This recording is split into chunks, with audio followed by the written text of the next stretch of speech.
अखिल भूमंडलीय सर्व शिरोमणि मुनि समाज के संस्थापक आदि मुनीश्वर योगेश्वर सद्गुरुदेव शिव मुनि महाराज की जय।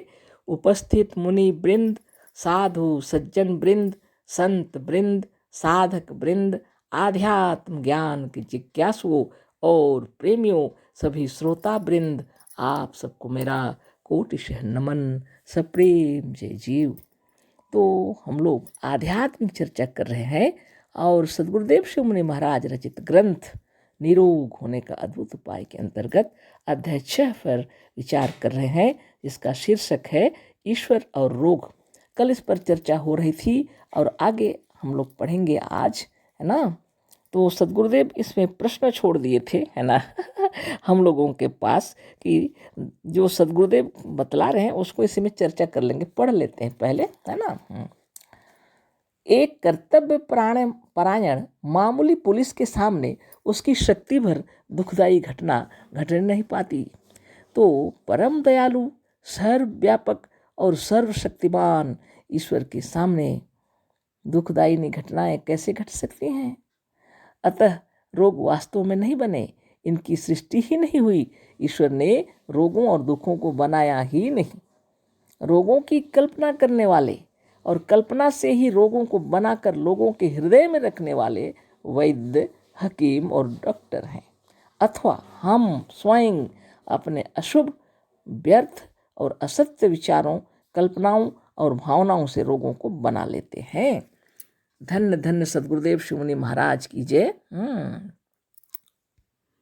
अनेक तर्कों से सद्गुरुदेव हम लोगों को ये बतलाए कि सद्गुरुदेव की कृपा से हम लोग को ये ज्ञान हुआ कि ईश्वर ने किसी रोग को, दुख, क्लेश को उत्पन्न ही नहीं किया है, उत्पन्न हो ही नहीं सकता, है ना।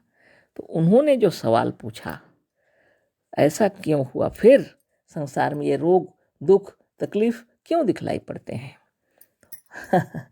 तर्क कर रहे थे, गुरुदेव बतला रहे थे कि तब हो सकता है ऐसी जगह जहाँ ईश्वर नहीं रहते हैं, वहाँ पर हो सकता है रोग, दोष, दुख, तकलीफ, कष्ट हो सकता है।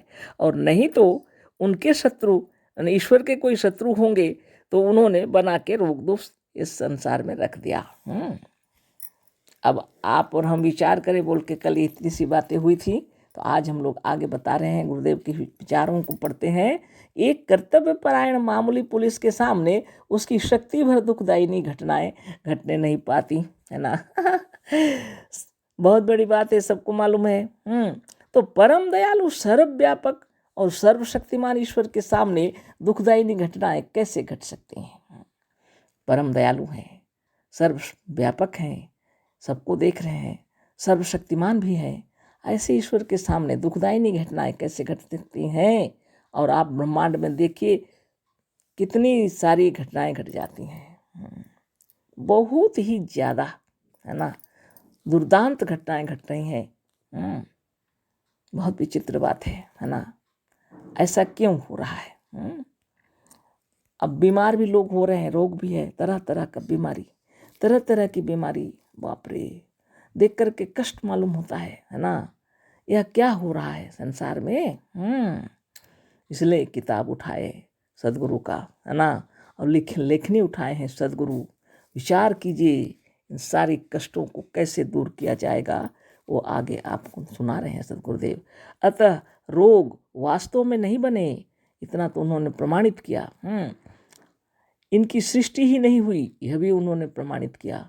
ईश्वर ने रोगों और दुखों को बनाया ही नहीं, ये हम लोग के हृदय में यह विचार भी उन्होंने डाला। तो रोगों की कल्पना करने वाले और कल्पना से ही रोगों को बनाकर लोगों के हृदय में रखने वाले वैद्य, हकीम और डॉक्टर हैं। तो रोगों की कल्पना किन्होंने की है, जो वैद्य हैं, डॉक्टर हैं, हकीम हैं, इन्होंने रोगों की कल्पना की है। और उनके अपने विचारों के अनुसार उन्होंने हम लोग के हृदय में भी ये विचार डाल दिया। तो अब इन्हीं विचारों को लेकर के हमारे हृदय में भी उत्पन्न हो जाते हैं, है ना। अथवा हम स्वयं, या तो हम स्वयं अपने अशुभ, व्यर्थ और असत्य विचारों, कल्पनाओं और भावनाओं से रोगों को बना लेते हैं। हमारे अंदर डॉक्टर और वैद्य और हकीम अगर ना भी डालें कोई बात तो हम स्वयं भी, है ना, अपने आप से अशुभ विचार करने लगते हैं, व्यर्थ की भावना करने लगते हैं, असत्य विचार करने लगते हैं और ऐसी ऐसी कल्पनाएं कर डालते हैं कि हमारे अंदर में रोग बन जाता है। ये बहुत बड़ी बात है।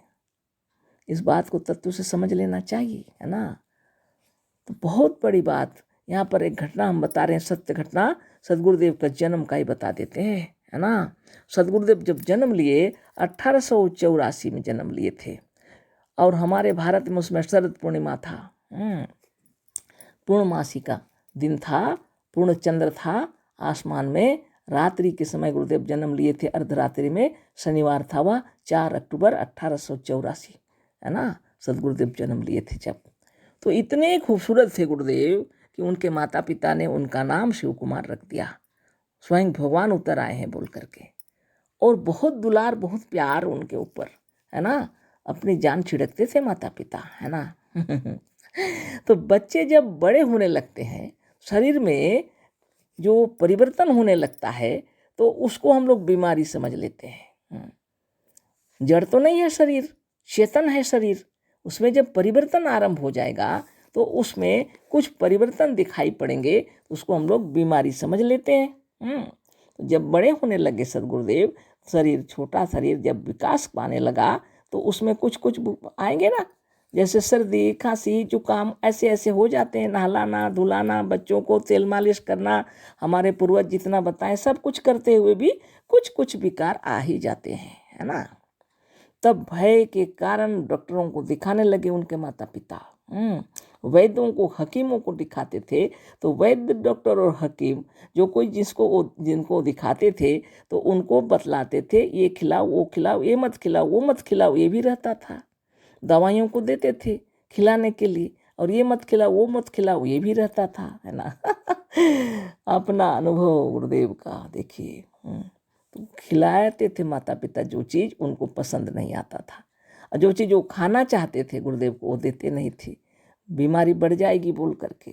ऐसे करते करते सदगुरुदेव, है ना, जैसे 6 महीना के आसपास से बीमारी हुई होगी, क्योंकि उसमें माँ का दूध छोड़ करके कुछ कुछ खिलाते हैं हम लोग, है ना। बाहर का चीज़ जब खाएंगे तो शरीर में उसका प्रभाव पड़ेगा कि नहीं पड़ेगा, है ना। और दोनों को समान करना पड़ता है शरीर को। तब क्या करते हैं, तब कुछ कुछ बातें आ जाती हैं तो माता पिता भय के कारण डॉक्टर को दिखाने लगते हैं। और फिर वो इसे खाओ, वो इसे खाओ, ये मत खाओ, वो मत खाओ, दुनिया की बातें हो जाती हैं। ऐसे करते करते बीमारी बढ़ती चली गई। सदगुरुदेव के शरीर का बीमारी इतना ज़्यादा खराब हो गया शरीर कि उठना बैठना मुश्किल। जब बच्चे खड़े होते हैं, चलते हैं, दौड़ते हैं, वो सब स्थिति में भी उनको बहुत कठिनाई हुई। थोड़ा बहुत चलते फिरते रहे होंगे। ऐसे करते करते 3 साल ऐसा तबीयत खराब रहा। 3 साल की जब उम्र हुई तब तक कि वो बेड में पड़ गए, बेड पेशेंट हो गए सदगुरुदेव। 3 साल का बालक जो दौड़ना कूदना भागना चाहिए किलकारी मार के, लेकिन इतनी पीड़ा, इतना तकलीफ, इतना कमज़ोर, वो शरीर उनका इतना कमज़ोर हो गया, बेड पेशेंट हो गए सदगुरुदेव, है ना। तब माता पिता सोचने लगे अब धन्य धन्य गुरुदेव, माता पिता सोचने लगे कि अब हम लोग के नसीब में नहीं है बालक हमारा। अब क्या करें, जितना दिन तक वो हमारे साथ रहते हैं इतने दिनों तक उसको जो खाए जैसा रहे ऐसा छोड़ दिया गया। तो उनकी जो इच्छा होती थी खिलाने लगे, है ना। यूँ तो देखभाल करेंगे ही माँ बाप, है ना, सेवा जतन करेंगी, तेल फेल लगाना, चाहे जो कुछ करना है तो करते ही रहे होंगे, है ना, चाहे उसूम पानी से स्नाना कराना कुछ तो करते ही होंगे। लेकिन जो कुछ मना करते थे खाने के लिए डॉक्टर लोग, उसको भी खिलाना शुरू कर दिया उन्होंने। जो चाहते थे वो खिलाए उन्होंने, जैसा चाहते थे वैसे रहे। जब स्वाधीन और स्वतंत्र रूप से रहने लगे तो 6 महीना के अंदर उठ करके बैठने लगे, है ना, खड़े होने लगे, साल भर के अंदर चलने फिरने लगे, है ना, अगल बगल बच्चों के साथ खेलने कूदने लगे, है ना। वाह, 5 साल के होते होते फील्ड में दौड़ने लगे, बच्चों के साथ खेलने लगे, है ना, और बच्चों के साथ खेलते कूदते हुए स्कूल भी जाने लगे, है ना। कितनी बड़ी बात है। सोचिए, बचपन में सदगुरुदेव यह प्रमाणित कर दिए, माता पिता को दिखला दिए कि औषधि की आवश्यकता नहीं है। उसके बाद तो उन्होंने औषधि खिलाया ही नहीं, क्योंकि वो खाते ही नहीं थे औषधि। और उन क्यों खिलाएंगे, बस खाना पीना जो खिलाए माँ बाप, है ना।